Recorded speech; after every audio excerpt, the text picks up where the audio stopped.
देखिए, अभी तक जो 3 सबसे बड़ी समस्या देखने को मिली, वो हर जिले हर पंचायत में अगर सबके समावेशित एक बयान देना हो तो बिहार में सबसे बड़ी समस्या बेरोजगारी और पलायन। ये सर्वस्पर्शी है। सभी जाति, सभी वर्ग, सभी प्रखंड, सभी पंचायत, किसी भी जिला में जाइए, बेरोजगारी और पलायन सबसे बड़ी समस्या के तौर पर दिखा है। अब आप ये कह सकते हैं कि बेरोजगारी और पलायन एक बड़ा मुद्दा है, ये जानने के लिए इतनी बड़ी पदयात्रा करने की क्या जरूरत है? ये तो आप लोग को बैठे बैठे मालूम है। ऐसी बात नहीं है। जब पदयात्रा किया तो पिछले 17 महीनों में 5000 से ज्यादा गांव में जाकर जो देखा, तो ये पता चला कि बेरोजगारी और पलायन की विकरालता क्या है, इसका सामाजिक आर्थिक पहलुओं की समझ बनी। जैसे मान लीजिए कि पलायन को लेकर ऐसा लोगों का मानना है कि जो बिहार से गरीब लोग हैं, वो बहुत बड़ी संख्या में युवा और गरीब यहाँ से बाहर जाता है मजदूरी करने।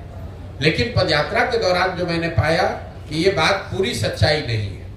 जो गरीब परिवार के बच्चे हैं वो तो बाहर पलायन कर रहे हैं मजदूरी के लिए, लेकिन जो यहाँ पर आर्थिक तौर पर समृद्ध परिवार हैं, उनके बच्चे भी पलायन कर रहे हैं, वो नौकरी और पढ़ाई के लिए। पलायन तो हर घर का बच्चा कर रहा है। गांव में अगर आप हम लोग जब जाते हैं तो करीब करीब 40 से 50% युवा, चाहे वो मजदूरी करने के लिए बाहर गया है या नौकरी पढ़ाई के लिए बाहर गया, बाहर तो सब गया है। दूसरा पता ये चला कि जिन प्रखंडों में बाढ़ का प्रभाव है, वहां पर ये पलायन का स्तर 70-80% भी हो सकता है। गांव में जब हम लोग जाते हैं तो बहुत बड़ी संख्या में महिलाएं, बुजुर्ग और छोटे बच्चे मिलते हैं, नवयुवक नहीं मिलते हैं। इसका एक सामाजिक पहलू आप देखिए। बहुत लंबे समय से ये पलायन की वजह से लोगों के मन में, समाज में परिवार की परिकल्पना ही धीरे धीरे धूमिल पड़ गई है।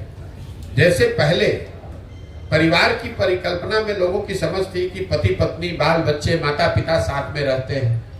अब शायद ही कोई ऐसा घर गांव में बचा है जहां ये 3 पीढ़ियों के लोग, पति पत्नी, बाल बच्चे, माँ बाप एक साथ रहते हैं। ऐसा कोई परिवार शायद ही मिलता है, क्योंकि पलायन इतनी बड़ी सच्चाई हो गई है जीवन की। लोगों ने मान लिया है कि जो जैसे लड़का 12 साल 15 साल का ज्यादा हुआ तो या तो पढ़ाई के लिए या रोजगार के लिए वो बाहर ही जाएगा, और लोगों को इसमें कुछ अटपटा नहीं लगता है। इसका सबसे बड़ा असर ये है इतने लंबे समय तक पलायन का, कि लोगों को इसमें कुछ अटपटा नहीं लगता है। लोग हमें देखने आते हैं, ये कहते हैं कि भाई आप 17 महीना से घर परिवार छोड़कर बाहर चल रहे हैं।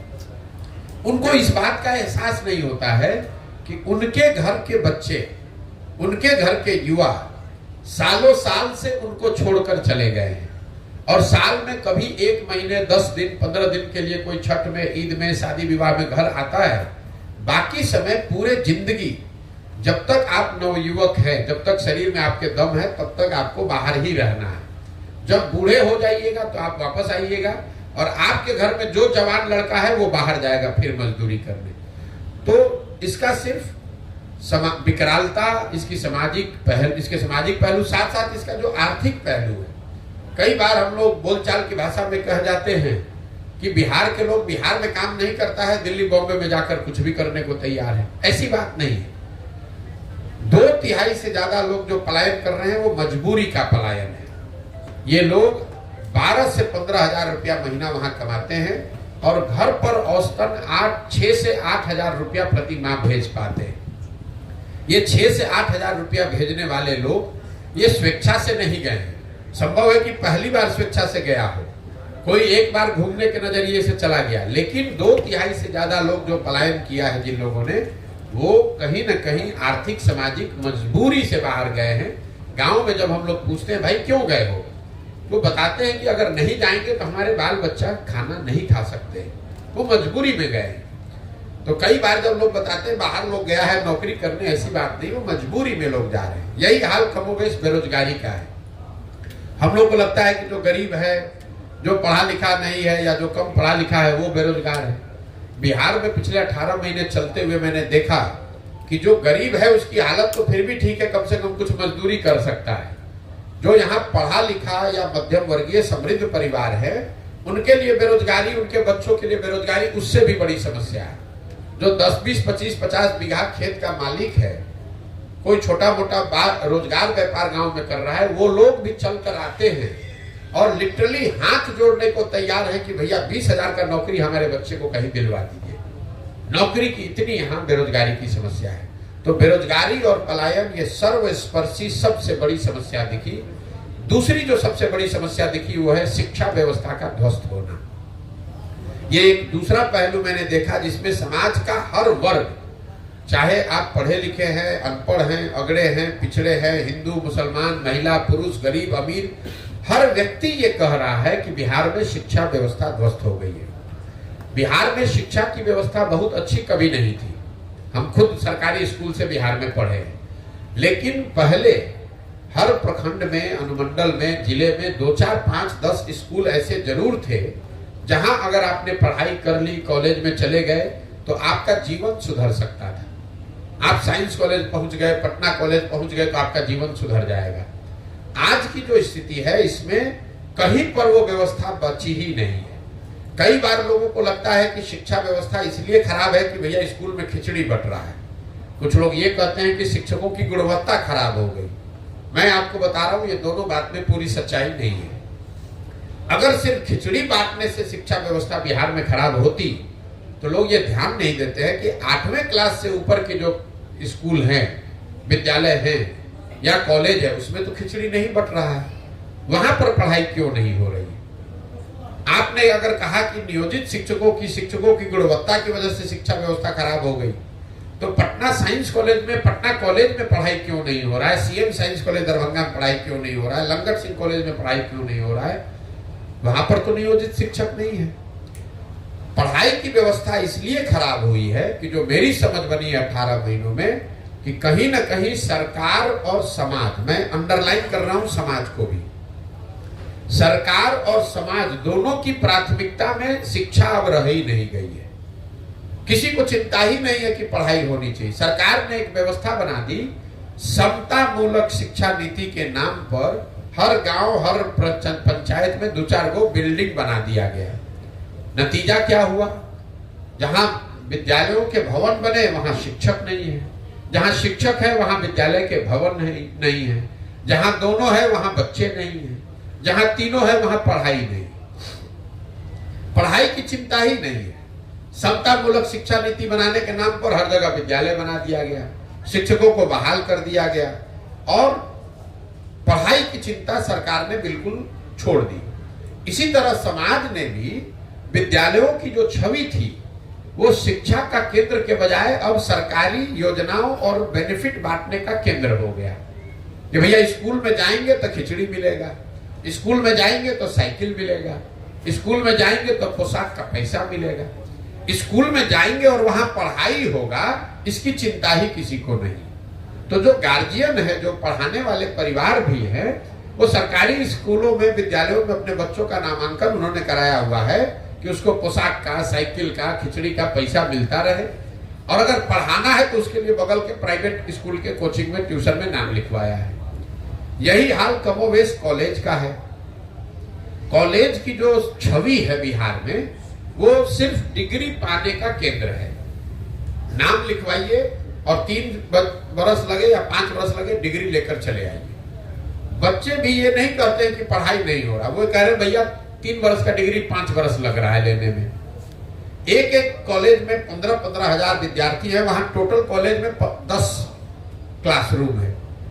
तो ये तो अभी नया नियम जैसे बना कि भाई सबको अटेंडेंस अनिवार्य कर दिया जाए। आप जरा बताइए, अगर 15,000 लड़के किसी विद्यालय में, कॉलेज में आ जाए, वहां 10वीं कक्षा है, तो 15,000 आदमी बैठेगा कहां? तो कहीं ना कहीं बिहार की पूरी शिक्षा व्यवस्था को अगर एक लाइन में आपको बताना हो तो स्कूल से खिचड़ी बट रहा है, कॉलेज से डिग्री बट रहा है। समाज और सरकार दोनों के लिए बस इसका इतना ही उपयोग है, पढ़ाई दोनों में कहीं नहीं हो रहा है। यही कारण है कि बिहार में जितने अनपढ़ बेरोजगार हैं उससे ज्यादा पढ़े लिखे बेरोजगार हैं, जिनके पास डिग्री है लेकिन समझदारी, ज्ञान कुछ नहीं है। तीसरी जो सबसे बड़ी समस्या मुझे दिखी यहाँ, वो है किसानों की बदहाली। यहाँ का जो किसान है वो बिल्कुल बदहाल है। और इसकी मूल वजह यह है कि बिहार में किसानों की बदहाली जो 18 महीनों में मैंने देखी, क्यों इतना बदहाल है किसान, उसकी 3 समस्या है। पहली समस्या है बिहार में भूमि सुधार का लागू नहीं होना।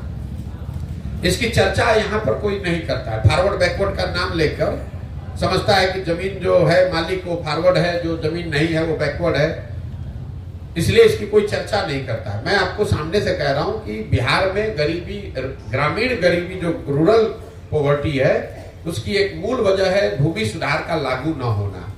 नतीजा ये हुआ है कि यहाँ पर करीब करीब 1/3 से ज्यादा जमीन डिस्प्यूटेड है। उसको पता ही नहीं कि इसका मालिकाना हक किसके पास है। चाहे वो जमीन सरकार का है, पट्टा दे दिया गरीब को उसका हक नहीं मिला, या चकबंदी की जमीन थी उसमें वो गड़बड़ हो गया, भूदान के हजारों एकड़ जमीन पता ही नहीं कहां गया, नदी का कटाव हुआ, नदी इधर से उधर गई, जमीन कहीं से कहीं चला गया, पता ही नहीं चला। और पूरी जो ये राजस्व डिपार्टमेंट है, ये कर्मचारी और कर्मचारियों के साथ जुड़े हुए 4-5 दलाल, जिसको गांव देहात में लोग अटर्नी कहते हैं, इसी पर टिका हुआ है। सरकार के पास लैंड का रिकॉर्ड, उसका मालिकाना हक, उसमें जो जेनरेशनल चेंज है कि भैया बाबूजी नहीं रहे तो किनको मिलना चाहिए, वो हुआ ही नहीं। उसकी वजह से 1/3 जमीन बिल्कुल अनप्रोडक्टिव हो गई, उसका मालिकाना हक डिस्प्यूटेड हो गया। तो पहली समस्या है किसानों की, यहाँ जमीन का मालिकाना हक भूमि सुधार नहीं होने की वजह से नहीं बना, इसलिए भूमि में उसके जो प्रोडक्टिविटी के लिए इन्वेस्टमेंट होना चाहिए, बोरिंग लगना चाहिए, सिंचाई की व्यवस्था होनी चाहिए, खाद, वो कोई कर ही नहीं रहा है। दूसरी किसानों की जो बड़ी समस्या है वो है जल कुप्रबंधन। अब इससे कोसी में आप लोग रहते हैं, आपसे ज्यादा तो कोई नहीं जानता है कि पानी का जो कुप्रबंधन है, बाढ़ बहुत बड़ी समस्या है, इसकी खूब चर्चा भी होती है। लेकिन आपके लिए जानकारी के लिए बता दूं कि बिहार में 50% कृषि योग्य जमीन ही बाढ़ से प्रभावित है। बाकी का जो 50% जमीन है, उसमें आधी से ज्यादा जमीन या तो सूखे से प्रभावित है, या जल जमाव या नदियों के कटाव से प्रभावित है।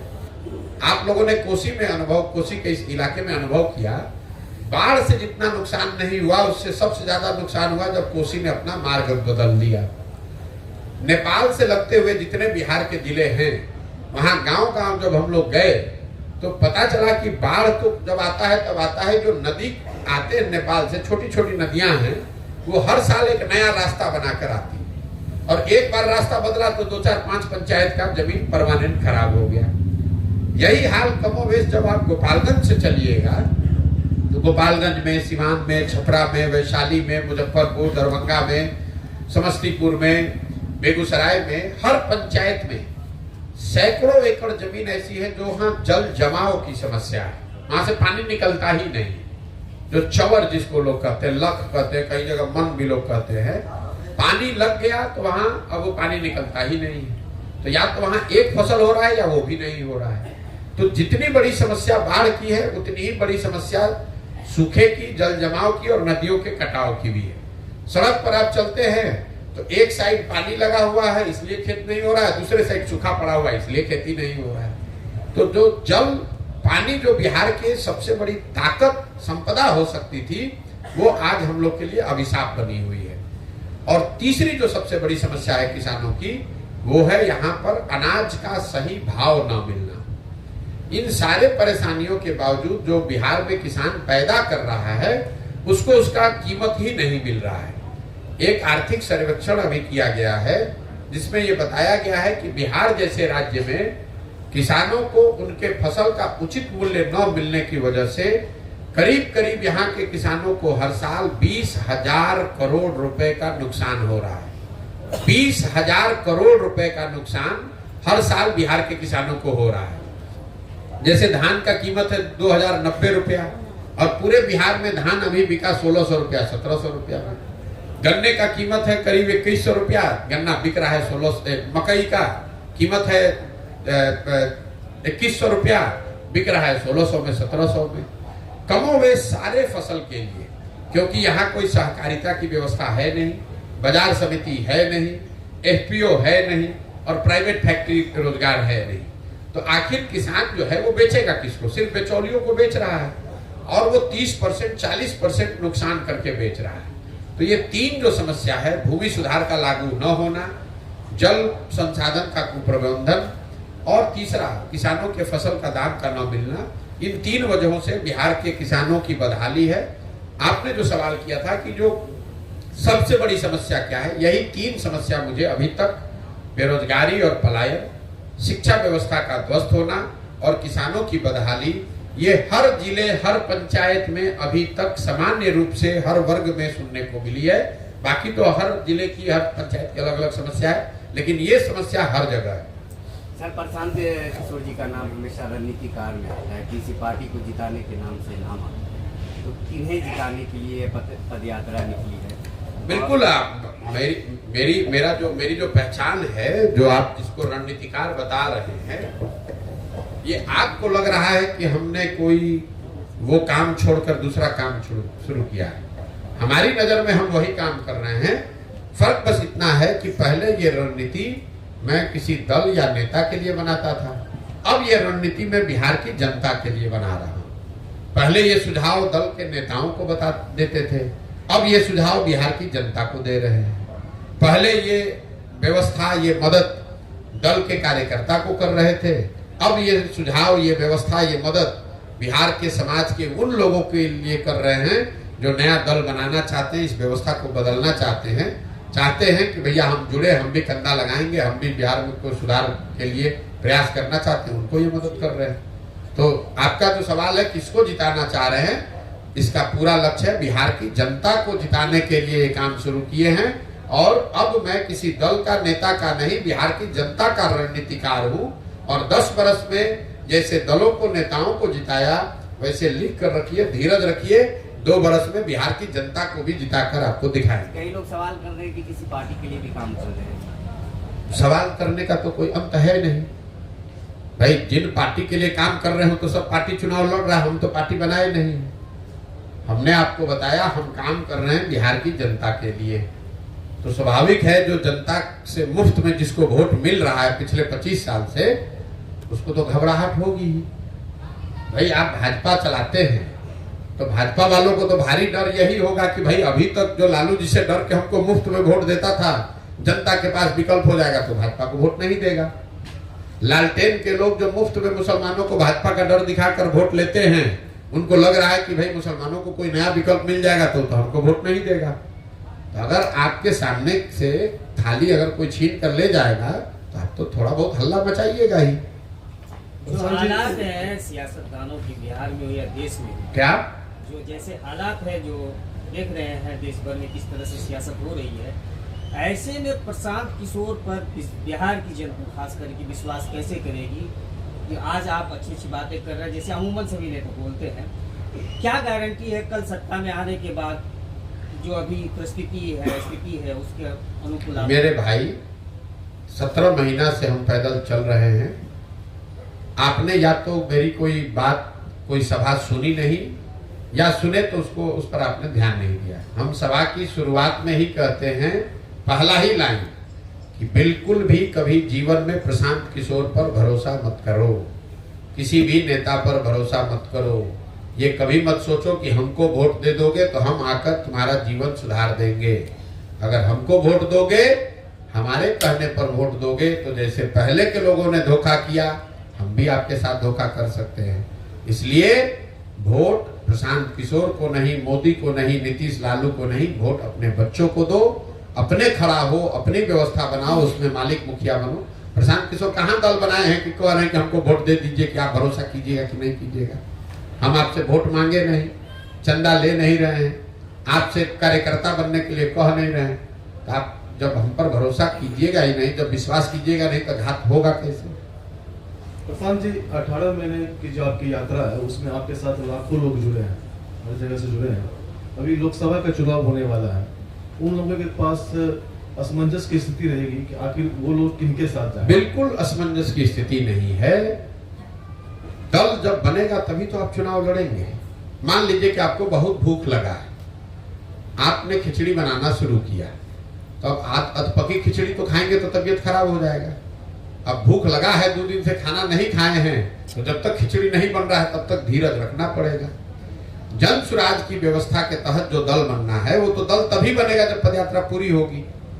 जब पदयात्रा पूरी हो जाएगी, दल बन जाएगा, उसके बाद जो भी चुनाव आएगा, चाहे वो लोकसभा का आए, विधानसभा का आए, उसमें चुनाव लड़ा जाएगा। लेकिन जब दल है ही नहीं तो चुनाव लड़ेंगे कैसे? और इसमें वहां आप कह रहे हैं लोगों को असमंजस की स्थिति है, तो इसी असमंजस में तो पिछला 50 वर्ष से आप जी रहे हैं, तो 2 महीना और जिंदा रहिए। लेकिन जो मैंने जनता को कहा है कि मैं दल तभी बनाऊंगा जब मैं पूरे बिहार की पदयात्रा कर लूं, लोगों से मिल लूं, समझ, जो मैंने आपको 3 उद्देश्य बताए। तो अभी आधा बिहार हम पैदल चले, आधा बाकी है। तो मान लीजिए कि कल दल बनाकर हम चुनाव लड़ते हैं, तो भागलपुर के किसी पंचायत की योजना हम कैसे जारी करेंगे? वहां तो हम गए नहीं हैं अभी। तो जब पूरा बिहार चल लेंगे तो लोगों तक अपनी बात भी पहुंचा दी होगी, उनके समाज को मत कर सही लोगों को निकाल कर एक संगठन भी बना दिया होगा, और बिहार के हर पंचायत का एक योजना भी होगा। तब लोगों को जाकर कहेंगे कि भाई ये दल है, ये लोग हैं, ये योजना है, आप इसको देखिए, ठीक लगे तो जुड़िए, वोट दीजिए, न ठीक लगे तो जैसे है वैसे चलिए। प्रशांत जी, मैं इमरान व्यावर्स न्यूज से। आपने कुछ समय पहले बोला था कि मेरी विचारधारा कांग्रेस के करीब है। अगर कांग्रेस आपको ऑफर देती है तो क्या उससे आप जुड़ेंगे, या फिर आप इस पर क्या? आप लोग का ये 2+2 जोड़ना जो है, सवाल ये पूछा गया कि आपकी विचारधारा क्या है। मैंने ये बताया कि अगर हम गांधी को लेकर चले हैं, गांधी के सोच से प्रेरित होकर ये पूरा अभियान चला रहे हैं, तो विचारधारा के आधार पर हमारी विचारधारा वही होगी जो गांधी ने बताया होगा। और इस विचारधारा को आज की कांग्रेस वो दावा करती है कि we represent this ideological space. तो मैंने ये कहा कि अगर मुझे आप किसी में फिट करना चाहेंगे तो मेरी विचारधारा वो विचारधारा होगी जो आज कांग्रेस रिप्रेजेंट करने का दावा कर रही है। मैंने ये नहीं कहा कि कांग्रेस उस विचारधारा को रिप्रेजेंट करती है। जिस विचारधारा को कांग्रेस रिप्रेजेंट करने का दावा कर रही है, उसी विचारधारा के करीब मैं अपने आप को पाता हूं, क्योंकि वही विचारधारा महात्मा गांधी की विचारधारा है और उसी से प्रेरित होकर पूरा ये जन सुराज अभियान चलाया गया है। आप अभी ये सुने हैं, हम जब से पदयात्रा शुरू किए हैं तब से कह रहे हैं कि ये पूरा जो जन सुराज अभियान है, ये कहीं ना कहीं आजादी से पहले, अब आजादी से पहले वाला लाइन मिटा मत दीजिएगा, आजादी से पहले की जो कांग्रेस थी, जो महात्मा गांधी की कांग्रेस थी, उस राजनीतिक व्यवस्था, उस विचारधारा को, उस तरह के दल को पुनर्जीवित करने का प्रयास है, अभियान है। और उस नजरिए से आज जो कांग्रेस दावा कर रही है, उसी विचारधारा के करीब आप हमको पाएंगे। इसमें ज्वाइन करने या छोड़ने, भाई कांग्रेस तो बिहार की दुर्दशा के लिए सबसे बड़ी जिम्मेवार पार्टी अगर कोई रही है तो कांग्रेस रही है। लालू जी तो बिहार में एक ही बार अपने दम पर जीत कर आए, बाकी टाइम तो कांग्रेस के ही बैसाखी से वो उन्होंने सरकार चलाई। और कांग्रेस ने 25-30 सांसदों के लालच में कि दिल्ली में बिहार से 25-30 सांसद जीत के जाता रहे, इसलिए उन्होंने बिहार को लालू जी के हवाले करके छोड़ दिया। ऐसा तो है नहीं कि कांग्रेस को पता नहीं था उस समय कि बिहार में क्या हो रहा है, या बिहार पिछड़ रहा है, या बिहार की जनता गरीब है, पलायन कर रही है, मजदूरी नहीं मिल, इनको रोजगार नहीं मिल रहा है। इन सब के बावजूद कांग्रेस ने यहाँ लालू जी का शासन चलवाया, क्योंकि उनको 20-30-40 सांसदों का लालच था। यही काम आज भाजपा कर रही है। आपको क्या लगता है कि पूरे देश में दूसरे दलों को तोड़कर खरीद कर सरकार बनाने वाली भाजपा बिहार में सबसे बड़ा दल होने के बाद भी सरकार नहीं बनाती है? क्यों? क्योंकि उसको यहाँ से 35-40 सांसद चाहिए, और उसको भी मालूम है कि नीतीश कुमार कुछ कर नहीं रहे। उसके लोगों ने, उनके नेताओं ने क्या बयान दिया है, अमित शाह ने क्या कहा, माननीय मोदी जी ने क्या कहा नीतीश कुमार के बारे में, किसी से छुपा हुआ नहीं। अभी 2 महीना पहले तो लोग चिल्ला के कह रहे थे कि बिहार को बर्बाद कर दिया। फिर नीतीश कुमार को क्यों बनाया? इसलिए बनाया है कि बिहार में समीकरण बनाकर 30-35 सांसद जीते। सांसद हम लोग का बिहार से जाता रहे, बिहार का जनता भोग रहा है तो भोगे, बिहार का जनता भीख मांग रहा है, भीख मांगे, हम लोग के बच्चे जाकर गाली खाएं, मजदूरी करें, तो उससे कोई फर्क नहीं है।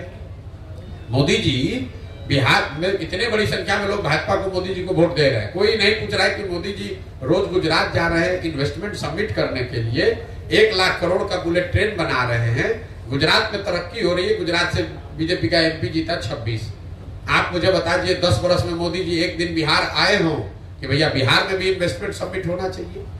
मान लीजिए कि यूपी में 10 लाख, अभी कल आए थे शायद, 10 लाख करोड़ का कह रहे हैं कि इन्वेस्टमेंट हो रहा है। मान लीजिए हम लोग बिहार गरीब राज्य, हम लोग यहाँ 50,000 करोड़ का ही इन्वेस्टमेंट के लिए आ जाते, 10 वर्ष में एक बार भी नहीं आए। लेकिन यहाँ की जनता बेवकूफी में या समझिए ना समझी में उसी मोदी जी को जाके वोट दे रही है या मजबूरी में वोट दे रही है, और इसीलिए हम लोग के बाल बच्चे भोग रहे हैं। एक बड़ा सवाल है सर, विश्वास यात्रा तेजस्वी यादव जी कर रहे हैं और पद यात्रा प्रशांत किशोर यादव जी भी कर रहे हैं। उधर गांधी जी के विचारधारा से जुड़ करके राहुल गांधी जी भी कर रहे हैं। तो क्या लगता है प्रशांत किशोर कहाँ, पद यात्रा किस रूप में?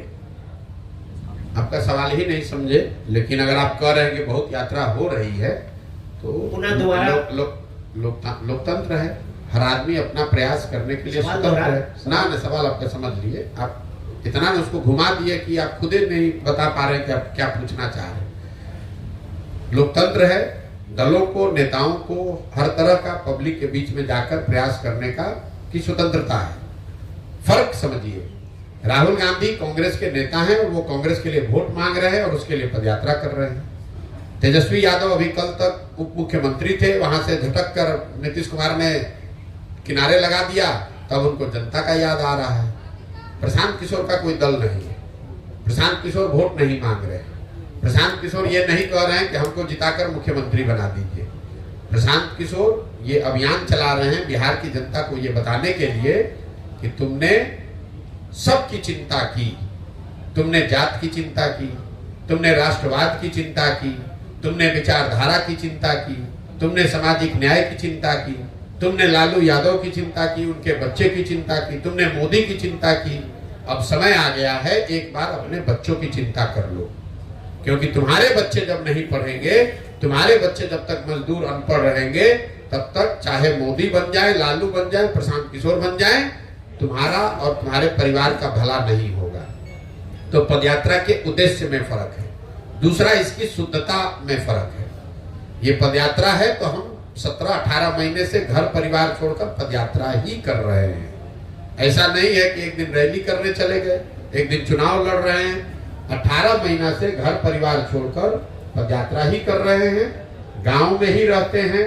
आप देख रहे हैं, हाँ आपसे भी मिलने आए हैं तो किसी होटल सर्किट हाउस में नहीं गए हैं। और दूसरा, इस पूरी व्यवस्था में कोई सुरक्षा, कोई सिपाही, कोई हवलदार नहीं है। गांव गांव पैदल ही जाते हैं। कोई भी व्यक्ति जो चाहे वो आकर मिल सकता है, बात कर सकता है, धक्का दे सकता है, गाली दे सकता है, आशीर्वाद दे सकता है। ये फर्क है। ये जो लोग पदयात्रा जिनकी आप चर्चा कर रहे हैं, मैंने पहले भी कहा था, नीतीश कुमार ने एक यात्रा की थी। इनको खुली चुनौती दे रहे हैं कि अपने अगल बगल सुरक्षा ये हटा दें और किसी एक गांव पंचायत में पैदल चल के दिखा दें। इनका दम नहीं है कि एक पंचायत या एक गांव में बिना सुरक्षा के, बिना अपने लाभ का दल बल के एक गांव में ये लोग चल के दिखा दें। नीतीश कुमार मुख्यमंत्री हैं ना भाई, उनको खुली चुनौती मैंने दे रखी है कि आप एक पंचायत में खाली पैदल चल के दिखा दीजिए। मेरे भाई, इनका दम नहीं है। हम 18 महीना से गांव में ही चल रहे हैं, बिना किसी सुरक्षा के चलते हैं, सरेह में ही सोते हैं और 18 महीना से कर रहे हैं। हर जाति, हर वर्ग, हर समाज के लोग के पास गए हैं। सब ने हाथ उठाकर आशीर्वाद दिया है। सब ने कहा कि नहीं, जो आप प्रयास कर रहे हैं वो ठीक है। वो हमको वोट दे, हमको माने, हमको पसंद करे, वो अलग बात है। लेकिन कोई ये नहीं कह रहा है कि ना भैया आप बहुत गलत काम कर रहे हैं, इसको मत कीजिए।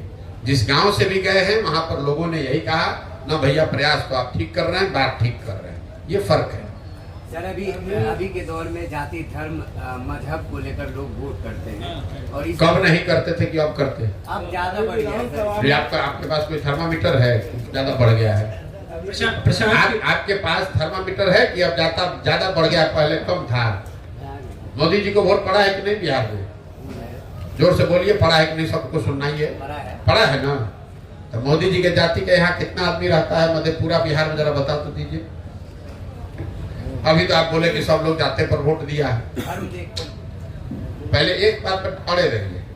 आपने कहा कि हर आदमी बिहार में जाति पर ही वोट दे रहा है। आपने पूरा क्वेश्चन सुना सुन लिए क्वेश्चन रोज है। अरे 18 महीने से यही सवाल रोज सुनते हैं। बिहार में आदमी को सवाल इससे ज्यादा कुछ आता ही नहीं है, यही 4 सवाल पड़ता है, भैया जाति पर वोट पड़ता है, आप कैसे निपटिएगा।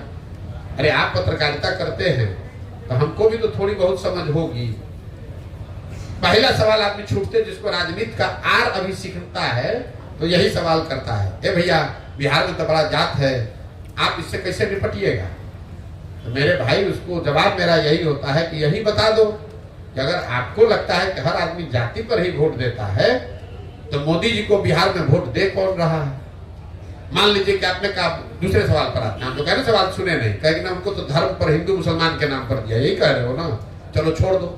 मुसलमान यहाँ 18% रहता है, वो लालू जी को वोट देता है, ओवैसी को वोट नहीं दिया। तो लालू जी को काहे वोट दिया, ओवैसी को काहे नहीं दिया। विधानसभा में जो पूछ रहे हैं वो बताओ, लालू जी को मुसलमान वोट क्यों देता है, तो उनके जाति का नहीं है। काहे जबरदस्ती का ज्ञान, जब एक होता है सवाल, एक होता है तर्क और दूसरा होता है कुतर्क। आपने कहा जाति धर्म, भाई जाति धर्म पर वोट बिहार में भी पड़ता है, पूरे दुनिया में पड़ता है, इसमें नई बात क्या है। आप बिहार के होने के नाते आपको एक बिन मांगी सुझाव दे देता हूं, इस चक्कर में मत पड़िए। ये बाहर जो बिहार के लोगों को नीचा दिखाते हैं, उन्होंने ऐसा आपके हमारे दिमाग में बैठा दिया है कि बिहार इसलिए पिछड़ा है कि यहाँ पर जाति बहुत है। आप गए हैं गुजरात, कर्नाटक, आप चुनाव कराए हैं कभी बंगाल में, तमिलनाडु में, वहां जाति नहीं है।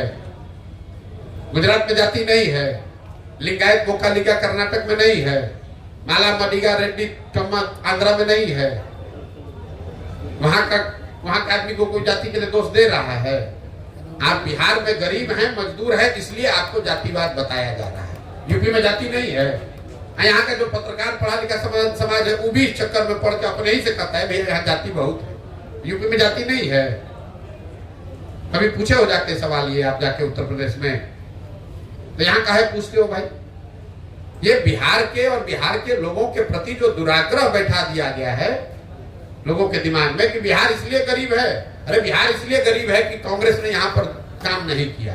बिहार इसलिए गरीब है कि लालू यादव यहाँ 15 वर्ष जंगल राज चला रहे थे तो कांग्रेस उसमें सहभागी थी। बिहार इसलिए गरीब है कि मोदी जी को गुजरात का ज्यादा चिंता है, बिहार का कम चिंता है। बिहार इसलिए नहीं गरीब है कि यहाँ जाति ज्यादा है।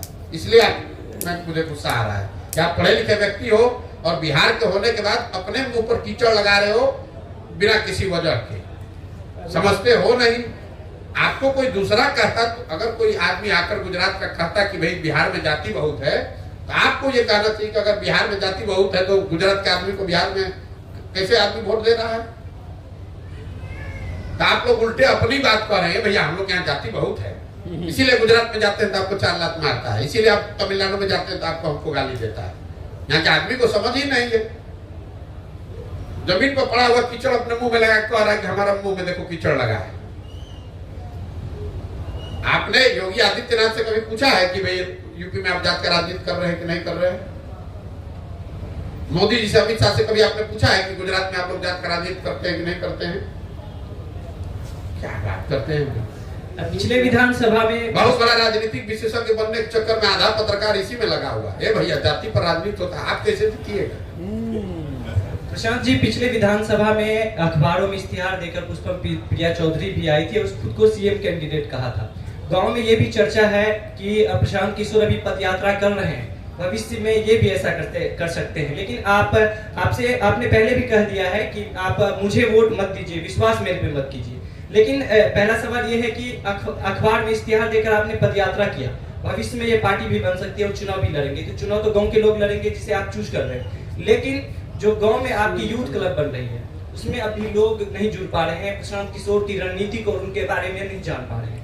नहीं जान पा रहे तो नहीं जान पा रहे, आप काहे घबरा रहे? लोग ऐसा सोचते हैं सीएम कैंडिडेट, आप काहे घबरा रहे इतना? आप इतना घबराहट में हैं। मुश्किल ये है कि हमसे ज्यादा घबराहट यहाँ के पत्रकारों को है। मान लीजिए नहीं जुड़ रहा है, हमको जोड़ने में 10 वर्ष लगेगा, हमको घबराहट ही नहीं, आप काहे घबराए जा रहे हैं? यूथ क्लब क्यों बनाया गया है ये तो आपको मालूम है नहीं। यूथ क्लब इसलिए बनाया गया है कि अगले 5 वर्ष में 10 वर्ष में जो बिहार की राजनीति पर 1250 परिवारों ने कब्जा किया हुआ है, इसको तोड़ने के लिए नए युवाओं को चिन्हित किया जाए, उनको प्रशिक्षित किया जाए, उनको मुखिया सरपंच विधायक बनाया जाए तो एक दिन में तो बनेगा नहीं। क्या जोड़ने के लिए क्या वो रैली निकालना है क्लब में, क्यों नहीं निकल रहा है? आप जो कह रहे नहीं जुड़ रहा है, इसका मतलब क्या है? आप मतलब क्लब में आप क्या होता तो आप कहते कि जुड़ रहा है और क्या नहीं हो रहा है आपकी नजर से? अमूमन आपका बोर्ड लगभग हर कई जगह पर देखने को मिला, लेकिन तो अच्छा है, खराब है? अच्छा है, हाँ। लेकिन वहाँ पर लोग जो है सक्रिय नहीं, कई बार तो लोग के सक्रिय होने के लिए बना ही नहीं गया है। अभी यहाँ यूथ क्लब की बैठक होगी, उसमें पहले देखिए, आप लोग पत्रकार हैं, सवाल करने आते हैं तो थोड़ा सा रिसर्च करके आए, थोड़ा पढ़ के आए। यूथ क्लब की परिकल्पना क्या है? बिहार के 1 लाख बच्चों को, ऐसे बच्चों को जिनके माता पिता बड़े घर के नहीं हैं, ऐसे बच्चों को जिनके माता पिता विधायक, मुखिया, सरपंच नहीं हैं, ऐसे बच्चों को जिनमें राजनीतिक सामाजिक पहचान बनाने की, काम करने की क्षमता है, जज्बा है, ऐसे बच्चों को चुना जाए, चिन्हित किया जाए, उनको प्रशिक्षित किया जाए, उनको साधन दिया जाए, मदद किया जाए। तो आज अगर चिन्हित करना शुरू करेंगे तो आपको बोर्ड दिख रहा है। अब उन बच्चों का प्रशिक्षण होगा, वो बच्चे समाज में साल, 2 साल, 5 साल, 10 साल काम करेंगे, तब ना आपको कुछ दिखेगा। आज आप पौधा लगा रहे हो, आप कह रहे भैया उसमें आम का फल नहीं दिख रहा है, तो भैया आज पौधा लगाए हैं तो फल कैसे उसमें दिखेगा? आज तो पौधा ही लगा है ना, जब वो पेड़ होगा तभी तो समय पर उसमें फल आएगा। चलिए भैया, को लेकर के एक सवाल ले लिया जाएगा।